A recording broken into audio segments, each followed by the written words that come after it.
ನೋಡಿ, ನಿನ್ನೆ ರಾತ್ರಿ ಸತೀಶ್ ಜಾರಕಿಹೊಳಿ ಅವರ ನಿವಾಸದಲ್ಲಿ ಡಿನ್ನರ್ ಮೀಟಿಂಗ್ ಆಯಿತು. ಈ ಡಿನ್ನರ್ ಮೀಟಿಂಗು ರಾಜ್ಯ ರಾಜಕೀಯ ಪಡಸಾಲೆಯಲ್ಲಿ ನಾನಾ ರೀತಿಯ ಚರ್ಚೆಗಳನ್ನು ಹುಟ್ಟುಹಾಕಿ ಏನೇನು ಡಿಸ್ಕಷನ್ ಆಗಿರ್ಬೋದು ಅಂತ ಇದ್ರ ಬಗ್ಗೆ ಬೆಳಗಾವಿಯಲ್ಲಿ ಸಚಿವ ಸತೀಶ್ ಜಾರಕಿಹೊಳಿ ಅವರು ರಿಯಾಕ್ಷನ್ ಕೊಟ್ಟರು. ಏನಂದ್ರು ಅಂದರೆ, ಸಿದ್ದರಾಮಯ್ಯ ಅವರು ಮನೆಗೆ ಬರೋದು ಹೊಸದೇನಲ್ಲ, ಹೊಸ ವರ್ಷ ಬೇರೆ, ಹಾಗಾಗಿ ಎಲ್ಲರೂ ಕೂಡ ಒಂದು ಕಡೆ ಸೇರಿದ್ವಿ.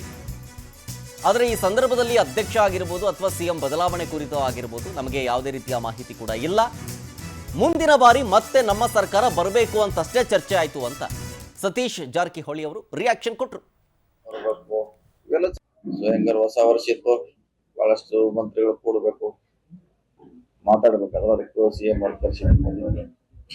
ಅದೇ ಹಂಗ ಯಾರು ಚೇಂಜ್ ಮಾಡ್ತಾರ ಅಂತ ನಮಗ್ ಗೊತ್ತಿಲ್ಲ. ಎಲ್ಲಿ ನಾವು ಕೂಡುದು ಅಷ್ಟೇ ಕೂಡಿದ್ವಿ, ಚೇಂಜ್ ಆಗ್ತೈತಿ ಡಿ ಸಿಎಂ ಸಿಎಂ ಅಂತದ ಆ ಪ್ರಶ್ನೆ ಬರ್ದಲ್ರಲ್ಲಿ.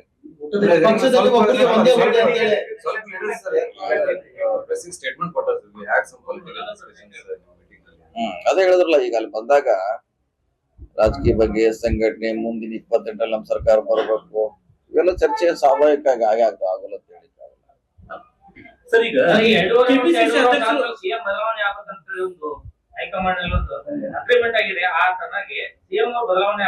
ಯಾರಿಗಾರಿಗೂ